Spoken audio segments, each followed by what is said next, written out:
вече знаете кой съм аз и днес ще си говорим за моловете. Какво ви дразни в моловете? Мене нищо. Те са страхотни. След като чистихме това, ще си говорим за секс лъжи и музика. Та Диляна Попова много ма кефи. И до тук! Сега ще си говорим малко за музика. Не, хиген ще ви разкажа малко за Криско и малко за Дигна и нейните дивани. Днес ще ви говоря за лъжите.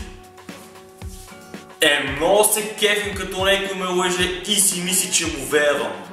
Брат, направо си скандален. Продължавай да ми говори същия дух и повярвай ми, слушам те с огромно внимание. Толкова ли е оригинално да говориш глупости, приятели? Толкова ли си черпаха моралните теми, че трябва да седим и да се лъжим? Какво стана с приятелството?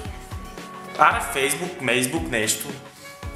Все едно пък не съм те виждал как говориш от гърба на хората и после ходим на кафе, що не те каним. Сори, пич.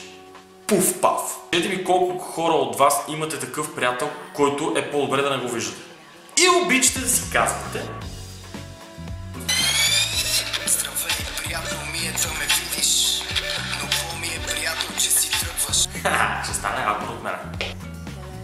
Да, някой да лавера с пръсти да си штракаме. Били сме уж приятели, но се търсим, когато имаме нужда.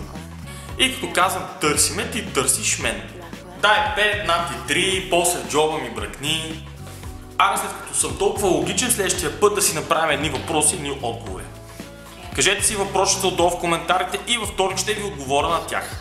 Знам, че обичате да харесвате Facebook страници, така че долу в описанието е моята и я вземете да харесате. Ако искате, може да се абонирате там за мене. Тапа!